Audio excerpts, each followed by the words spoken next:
ക്രൂശിൻ നിഴലിൽ നീറും മുറിവിൽ മനം പാടി നിൻ സ്തോത്രം. വീഴും വഴിയിൽ താഴും ചുഴിയിൽ മിഴി തേടി നിൻ രൂപം. സ്പിരിച്വാലിറ്റിയുടെ സംസാരമല്ല, പകരം പൊളിറ്റിക്സും നാട്ടുകാര്യങ്ങളും മറ്റുള്ള കാര്യങ്ങളും, ദേ ആർ ഓൾവേസ് സ്പീക്കിംഗ് അങ്ങനെയുള്ള കാര്യങ്ങൾ. അതിനകത്ത് ഭയങ്കര ഇൻട്രസ്റ്റ് ആണ്. പാനലും ഇലക്ഷനും വരാൻ പോകുന്ന ഇലക്ഷനും എന്തെല്ലാം കാര്യങ്ങളാണ് എൻ്റെ ദൈവമേ, എന്തെല്ലാം കാര്യങ്ങൾ. ഒരു കാര്യം നിങ്ങൾ മനസ്സിലാക്കണം, ഇതിനകത്തൊന്നും എല്ലാവർക്കും ഒന്നും ഇൻട്രസ്റ്റ് ഒന്നുമില്ല.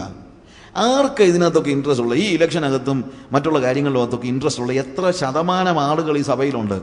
10% താഴെ ആളുകൾക്ക് നിങ്ങളുടെ സഭയുടെ നിങ്ങളുടെ സഭയുടെ ഞാൻ ഉദ്ദേശിക്കുന്നത് ഇപ്പം നിങ്ങളുടെ വലിയ ആളാരാന്നുള്ളത് നിങ്ങളുടെ സഭയിലെ തന്നെ 10% ആളുകൾക്ക് പോലും വ്യക്തിപരമായിട്ട് അറിയത്തില്ല. ഹൂ കെയർസ് ഈ കാര്യങ്ങളൊക്കെ? ആത്മീയതയുള്ളവൻ വല്ലോ ഇതിൻ്റെ പുറകെ പോകുമോ? നിങ്ങൾ ആർക്ക് ജീവിക്കുന്നു എന്നൊക്കെ അറിയണമെങ്കിൽ നിങ്ങൾ എന്തിന് റെസ്പോണ്ട് ചെയ്യുന്നതെന്ന് അറിഞ്ഞാൽ മതി. എന്തിനോടാണ് നിങ്ങൾ പ്രതികരിക്കുന്നത്? നാട്ടിലെ കാര്യങ്ങളും വീട്ടിലെ കാര്യങ്ങളും മറ്റുള്ളവരുടെ കുറ്റങ്ങളും പറഞ്ഞുകൊണ്ടിരിക്കുമ്പോൾ ചെവി ചൊറിയുന്നവരുണ്ടല്ലോ. എന്താ ചിന്നമ്മ എന്നാ പറഞ്ഞത് എന്ന് ചോദിക്കുന്ന ആളുകൾ അവർ ദൈവത്തിന് മരിച്ചവരാണ്. They are dead to God and they are alive to sin. അവർ ദൈവത്തിന് മരിച്ചവരും പാപത്തിന് ജീവിക്കുന്നവരുമാണ്. അപ്പോൾ ദൈവത്തിന് മരിച്ചവൻ പാപത്തിൽ ജീവിക്കും, പാപത്തിന് ജീവിക്കും. പാപത്തിൽ മരിച്ചവൻ ദൈവത്തിന് ജീവിക്കും. ഇനി പാപത്തിൽ മരിച്ചവൻ ദൈവത്തിൽ ജീവിക്കും അവൻ മരിക്കുമ്പം. കൺഫ്യൂഷൻ ഉണ്ടാകരുത്. അല്പം വാക്കുകൾ ഒന്ന് ശ്രദ്ധിച്ചില്ലെങ്കിൽ എപ്പോഴും അങ്ങോട്ടും ഇങ്ങോട്ടൊക്കെ മാറിപ്പോകാം. ഞാൻ പറഞ്ഞാൽ തന്നെ മാറിപ്പോകും. സ്ലിപ്പ് ഓഫ് ടങ് ഒത്തിരി എനിക്കുള്ള ആളാണ്. അങ്ങോട്ടും ഇങ്ങോട്ടും സംസാരിക്കുമ്പോഴത്തേക്കുണ്ടാകുന്ന വ്യത്യാസം. എങ്കിലും അതിൻ്റെ അർത്ഥം ഗ്രഹിക്കുക എന്നുള്ളതാണ്. ഞാനൊരു വാക്ചാതുര്യമുള്ള ആളല്ലാത്തതുകൊണ്ട് എനിക്ക് പലപ്പോഴും അങ്ങനെയുള്ള സ്ലിപ്പ് ഓഫ് ടങ് ഒത്തിരി ഉണ്ട് എനിക്ക്. അതുകൊണ്ട് നിങ്ങൾ ശ്രദ്ധിക്കണം ആ കാര്യം.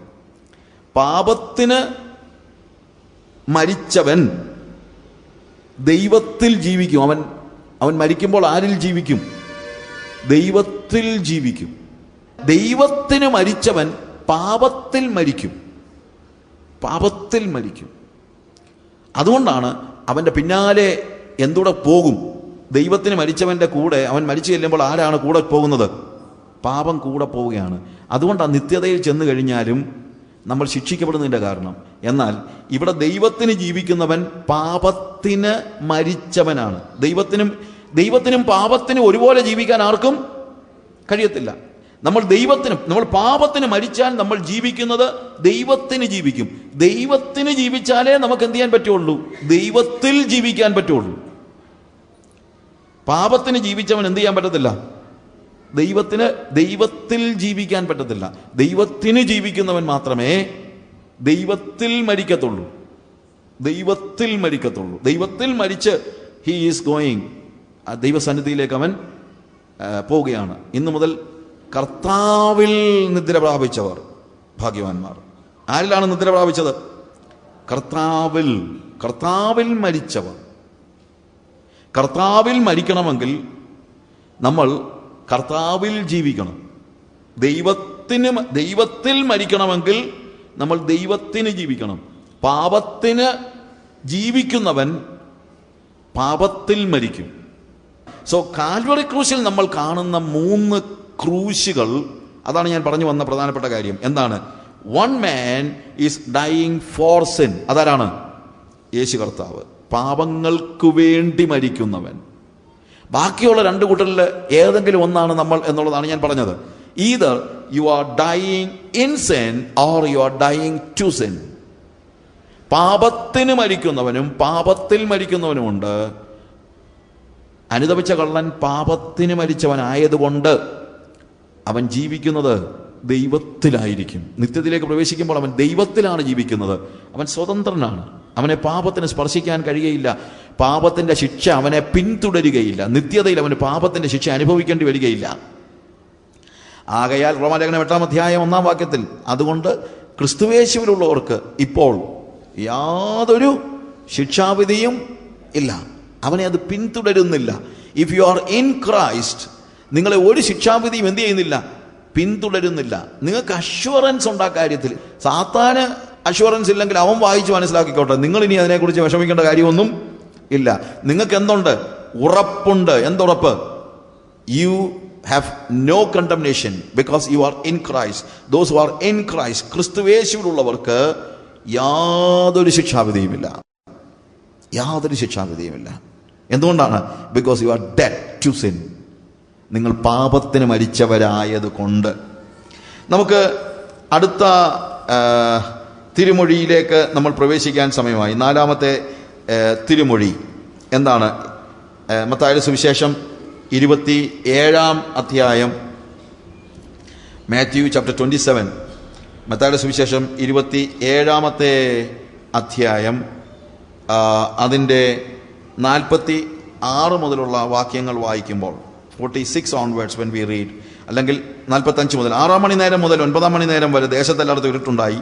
ഏകദേശം 9 മണി നേരത്ത് യേശു ഏലി ഏലി ലമ ശബക്താനി എന്ന് ഉറക്കെ നിലവിളിച്ചു. എൻ്റെ ദൈവമേ, എൻ്റെ ദൈവമേ, നീ എന്നെ കൈവിട്ടത് എന്ത് എന്നർത്ഥം. അവിടെ നിന്നിരുന്നവർ ചിലർ അത് കേട്ടിട്ട് അവൻ ഏലിയാവെ വിളിക്കുന്നു എന്ന് പറഞ്ഞു. ഉടനെ അവരിൽ ഒരുത്തൻ ഓടി ഒരു സ്പോങ് എടുത്ത് പുളിച്ച വീഞ്ഞ് നിറച്ച് ഓടത്തണ്ടിന്മേൽ ആക്കി അവന് കുടിപ്പാൻ കൊടുത്തു. ശേഷമുള്ളവർ, നിൽക്ക, ഏലിയാവ് അവനെ രക്ഷിപ്പാൻ വരുമോ എന്ന് നോക്കാം എന്ന് പറഞ്ഞു. യേശു പിന്നെയും ഉറക്കെ നിലവിളിച്ച് പ്രാണനെ വിട്ടു.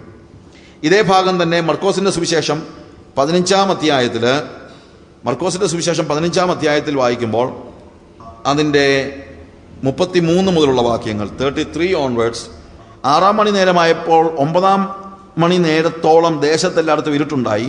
9 മണി നേരത്തെ യേശു, എൻ്റെ ദൈവമേ, എൻ്റെ ദൈവമേ, നീ എന്നെ കൈവിട്ടത് എന്നർത്ഥമുള്ള എലോഹി എലോഹായ് ലമ ശബക്താനി എന്ന് അത്യുച്ചത്തിൽ നിലവിളിച്ചു. അരികെ നിന്നവർ അത് കേട്ടിട്ട് അവൻ ഏലിയാവെ വിളിക്കുന്നു എന്ന് പറഞ്ഞു. ഒരുത്തൻ ഓടി ഒരു സ്പോങ്ങിൽ പുളിച്ച വീഞ്ഞ് നിറച്ച് ഓടക്കോലിന്മേലാക്കി, നിൽപ്പീൻ, ഏലിയാവ് അവനെ ഇറക്കുവാൻ വരുമോ എന്ന് നമുക്ക് കാണാം എന്ന് പറഞ്ഞ് അവന് കുടിപ്പാൻ കൊടുത്തു. യേശു ഉറക്കെ നിലവിളിച്ചു പ്രാണനെ വിട്ടു. ഉടനെ മന്ദിരത്തിലെ തിരശ്ശീല മേൽത്തോട്ടടിയോളം 2 ചിന്തിപ്പോയി. നോക്കുക, ഇവിടെ 2 ഒരേ വിവരണമാണ് കാണുന്നത്. എന്നാൽ മത്തായിയുടെ സുവിശേഷത്തിൽ നമ്മൾ കാണുന്നത് ഏലി ഏലി ലമ ശബക്താനി എന്ന് പറയുമ്പോൾ ആ ഏലി ഏലി എന്നുള്ള വാക്ക് ശരിക്കും ഹീബ്രു വേർഡാണ്. എലോവായ് എന്ന് പറയുമ്പോഴത്തേക്ക് അത് അരാമിക്കാണ്. ഇതിനകത്ത് ഏതാണ് യേശു പറഞ്ഞത് എന്നുള്ളതിനെക്കുറിച്ച് നമുക്ക് ഏതാണ്ട് രണ്ടും മാറി മാറി പറയത്തില്ല. ഒരു പക്ഷേ മർക്കോസ് എഴുതിയപ്പോൾ അത് എലോവായ് എന്ന് അവൻ, അതായത് ബിക്കോസ് യേശു സംസാരിച്ചിരുന്ന ഭാഷ അരാമിക്കാണ് നമുക്ക് മനസ്സിലാക്കാൻ പറ്റുന്നത്. യേശു സംസാരിച്ചത് ഹീബ്രു അല്ല. യേശു സംസാരിച്ച ഭാഷ എന്താണ്? അരാമിക്കാണ്. അതുകൊണ്ട് അല്ലെങ്കിൽ മർക്കോസും എല്ലാം അവരെല്ലാം സംസാരിച്ചുകൊണ്ടിരുന്ന സാധാരണ കോമൺ ഭാഷ എന്താണ്? അരാമിക്കാണ്. അരാമ്യ ഭാഷയാണ് അവർ സംസാരിച്ചുകൊണ്ടിരുന്നത്. സിറിയക് എന്നും വേണമെങ്കിൽ പറയാം. നമ്മൾ സിറിയക് എന്ന് പറയുന്ന ഭാഷയോട് നമ്മുടെ സാമ്യതയുള്ളതായ ഒരു ഏൻഷ്യൻ സിറിയക് വേർഷനാണ് വാസ്തവത്തിൽ അരാമിക് എന്ന് പറയുന്നത്. അപ്പോൾ ഏലി ഏലി ലമ ശബക്താനി എന്നുള്ള വാക്ക് കേട്ടപ്പോൾ പെട്ടെന്ന് ഇവർ പറയുകയാണ്, അവൻ ഏലിയാവെ വിളിക്കുന്നു. എലോവായ് എന്ന് പറഞ്ഞിരുന്നെങ്കിൽ ഒരു പക്ഷേ പെട്ടെന്ന് അവർക്ക് ഗ്രഹിക്കാനായിട്ട് കഴിഞ്ഞേനെയും, എൻ്റെ ദൈവമേ എന്ന് പെട്ടെന്ന് ഗ്രഹിക്കാൻ കഴിഞ്ഞേക്കാം. ഒരു പക്ഷേ യേശു എബ്രായ ഭാഷയിലായിരിക്കാം ആ സമയത്ത് സംസാരിച്ചത് എന്നേ നമുക്ക്, ഇതൊന്നും ഒരു വലിയ വിഷയമൊന്നുമല്ല കേട്ടോ.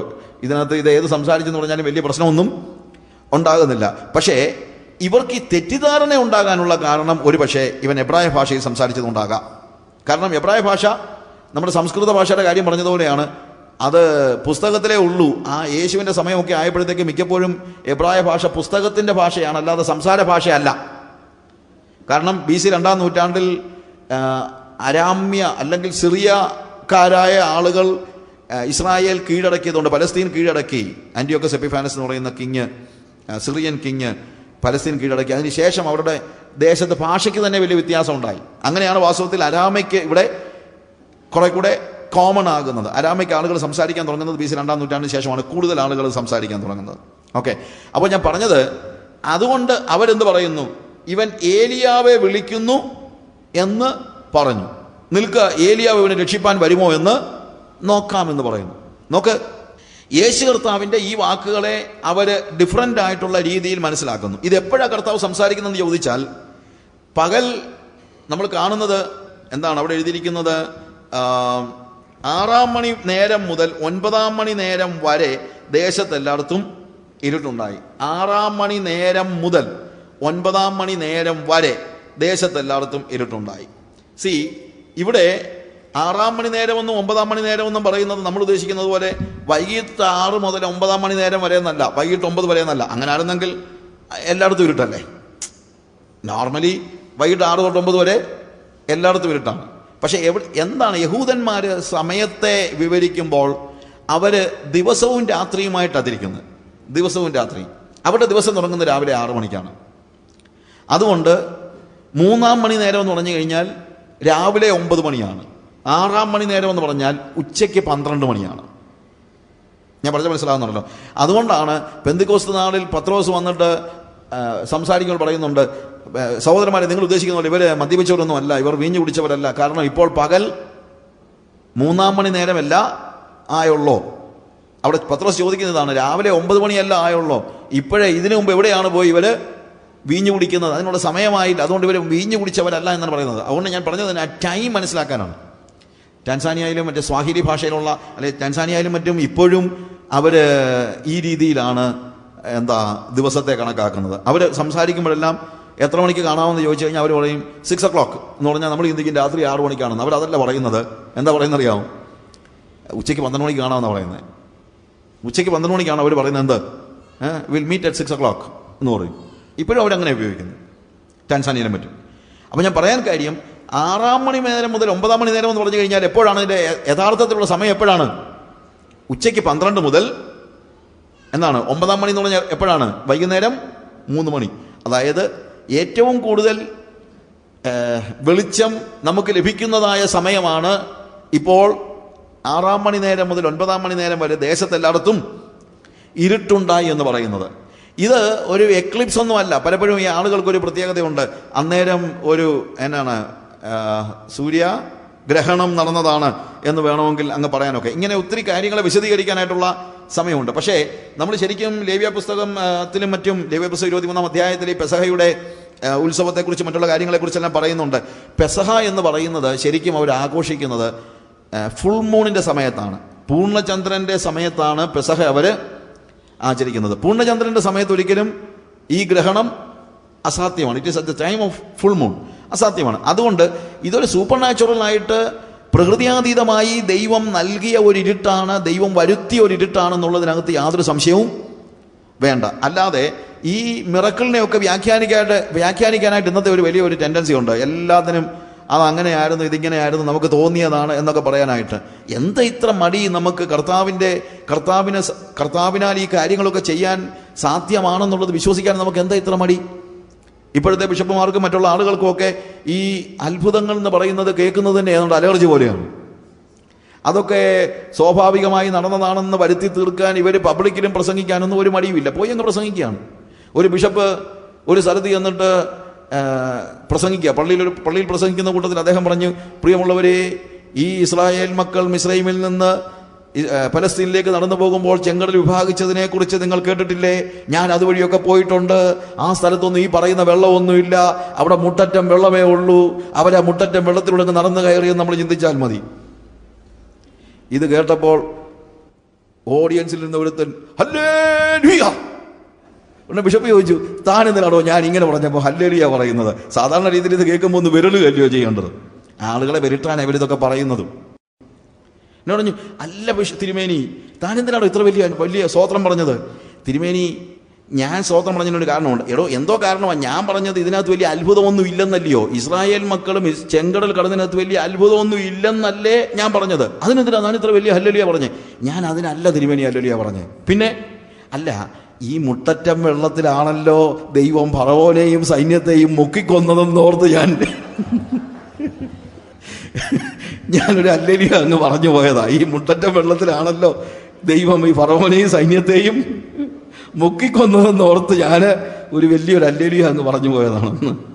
അപ്പോൾ ഞാൻ പറഞ്ഞതെന്ന് ചോദിച്ചു കഴിഞ്ഞാൽ, ഈ അത്ഭുതങ്ങളെ, കർത്താവ് ചെയ്ത അത്ഭുതങ്ങളെയൊക്കെ ബിലിറ്റല് ചെയ്യാനുള്ള ഒരു വലിയ ടെൻഡൻസി ഇപ്പോൾ ദൈവശാസ്ത്രജ്ഞന്മാർക്കും മറ്റുള്ള ആളുകൾക്കുമൊക്കെ ഉണ്ട്. എന്താ നിങ്ങൾ ചിന്തിക്കുന്നത്? ദൈവത്തിന് ഈ കാര്യങ്ങൾ അസാധ്യമാണെന്ന് ചിന്തിക്കും. ഒന്നുകിൽ നിങ്ങൾ ഇതിനെ ഇട്ടേച്ചു പോകും. ഞാൻ പറയുന്നതാണ്, നിങ്ങൾക്ക് ഇതൊന്നും വിശ്വസിക്കാൻ കഴിയത്തില്ലെങ്കിൽ എന്തിനാ ഇത് പിടിച്ചോണ്ട് നടക്കുന്നത്? ഇത് പിടിച്ചോണ്ട് നടക്കുകയാണെങ്കിൽ ഇത് വിശ്വസിക്കുക, അല്ലെങ്കിൽ ഇട്ടേച്ചു വെക്കോ, അത്രയേ ഉള്ളൂ, അല്ലേ? Believe what is written in the word of God. ദൈവവചനത്തിൽ പറഞ്ഞിരിക്കുന്ന കാര്യങ്ങൾ നിങ്ങൾ അക്സെപ്റ്റ് ചെയ്യുക, നിങ്ങൾ അക്സെപ്റ്റ് ചെയ്ത്. സ്പർജൻ്റെ അടുത്ത് ഒരാൾ ചെന്നിട്ട് ചോദിച്ചു, സ്പർജൻ, യോനായ ഒരു മത്സ്യം വിഴുങ്ങി എന്നൊക്കെ പറയുന്നത് നിങ്ങൾ വിശ്വസിക്കുന്നുണ്ടോ? ഒരു മനുഷ്യനെ ഒരു മത്സ്യം വിഴുങ്ങി എന്നൊക്കെ പറയുന്നത്. സ്പർജൻ പറഞ്ഞു യെസ്. ഇനി അത് തിരിച്ചു പറഞ്ഞാലും ഞാൻ വിശ്വസിക്കുമെന്ന്. മനസ്സിലായോ? സ്പർജൻ പറഞ്ഞത് വേദപുസ്തകത്തിൽ യോനായെ മത്സ്യം വിഴുങ്ങിയെന്നല്ല, യോന തിമിംഗലത്തെ വിഴുങ്ങിയെന്ന് പറഞ്ഞാലും ഞാൻ വിശ്വസിക്കും, അത് വേദത്തിൽ എഴുതിയതാണെങ്കിൽ. തിമിംഗലം യോനായെ വിഴുങ്ങിയെന്നല്ല, അല്ലെങ്കിൽ എന്താണ് മത്സ്യം യോനായെ വിഴുങ്ങിയെന്നല്ല, യോന ഈ തിമിംഗലത്തെ വിഴുങ്ങിയെന്ന് വേദത്തിൽ എഴുതിയാലും ഞാൻ വിശ്വസിക്കുമെന്ന്. വേദത്തിൽ അങ്ങനത്തെ ഉള്ള സ്റ്റോറീസ് ഒന്നുമില്ല, അസ്വാഭാവികമായ സ്റ്റോറീസ് ഒന്നും വേദത്തിൽ വെറുതെ എഴുതി വെച്ചിട്ടില്ല എന്ന് നിങ്ങൾ ആലോചിക്കണം. അങ്ങനെ എപ്പിക്കുകളിലും മറ്റുള്ള പുരാണങ്ങളിലും മറ്റും കാണുന്നത് പോലെയുള്ള എന്താണ് യാതൊരു രീതിയിലും സെൻസ് ഉണ്ടാക്കാൻ കഴിയാത്ത സ്റ്റോറീസ് ഒന്നും വേദത്തിലില്ലല്ലോ. It is quite common. എന്നാൽ കർത്താവ് ചില സമയങ്ങളിൽ നടത്തുന്നതായ അത്ഭുതങ്ങൾ, മിറക്കിൾസ്. പക്ഷേ ഇതിനകത്തെ ഏറ്റവും വലിയ പ്രത്യേകത എന്നാന്ന് ചോദിച്ചു കഴിഞ്ഞാൽ, ഈ കാര്യങ്ങൾക്കൊക്കെ ഒരു ആത്മീകമായ അർത്ഥമുണ്ട്. അതാണ് ഇതിനകത്തെ പ്രത്യേകത. സി, അവിടെ ദേശത്തിനടുത്തും ഉണ്ടായി എന്നുള്ള ഒരു ഡിസ്ക്രിപ്ഷൻ, അല്ലെങ്കിൽ അത് ഉണ്ടാകാനുള്ള കാരണം, അതൊരു സൈനായിട്ട് വരാനുള്ള കാരണം, യേശുവിനെ പിതാവിന് നോക്കാൻ കഴിയാത്ത ഒരു സ്റ്റേജാണിപ്പോൾ. Why? Because he is in. ഞാൻ അതിനെക്കുറിച്ച് പിന്നീട് പറയാം. അവിടെ ആ ആത്മീകമായ അർത്ഥമാണ് വരുന്നത്. പിന്നീട് ഇത് തീർച്ചയായും നേരത്തെ തന്നെ പ്രവചിക്കപ്പെട്ടിരുന്നതായ കാര്യമാണ്. ആമോസിന്റെ പ്രവചനം നമ്മൾ വായിക്കുമ്പോൾ, ബുക്ക് ഓഫ് ആമോസിന്റെ പ്രവചനത്തിൽ, ആമോസിന്റെ പ്രവചനം 8-ാം അധ്യായത്തിന്റെ 9-ാമത്തെ വാക്യത്തിൽ കൃത്യമായിട്ട് ഇതുമായിട്ട് രേഖപ്പെടുത്തപ്പെട്ടതായ ഒരു വാക്യമുണ്ട്. അന്നാളിൽ ഞാൻ ഉച്ചയ്ക്ക് സൂര്യനെ അസ്തമിപ്പിക്കുകയും പട്ടാപ്പകൽ ഭൂമിയെ ഇരുട്ടാക്കുകയും ചെയ്യും.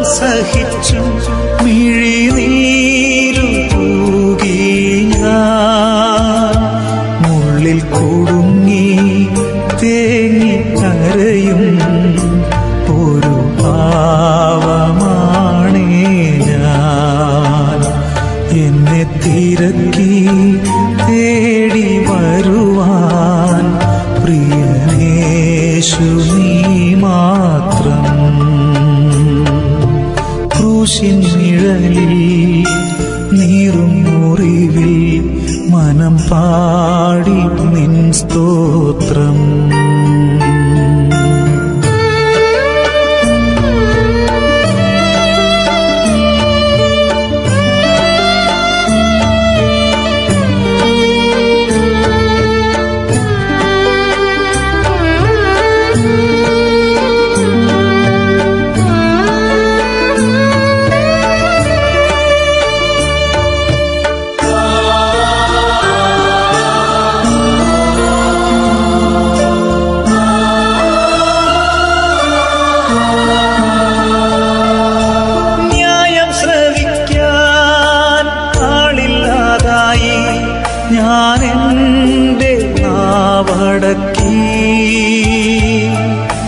നീതി ലഭിക്കും വേദിയില്ലാതായി വിധിയേറ്റു വാങ്ങി ഞാൻ പിഴ നിരത്തി തോളിൽ ചുമത്താൻ പ്രിയ സ്നേഹിതരും ചേർന്നു. എന്നെ കുരുക്കാൻ തീർത്ത കെണികൾ പ്രിയനേശു ഭേദിച്ചു. ക്രൂശിൻ നിഴലിൽ നീറും മുറിവിൽ മനം പാടി നിൻ സ്തോത്രം. വീഴും വഴിയിൽ താഴും ചുഴിയിൽ മിഴി തേടി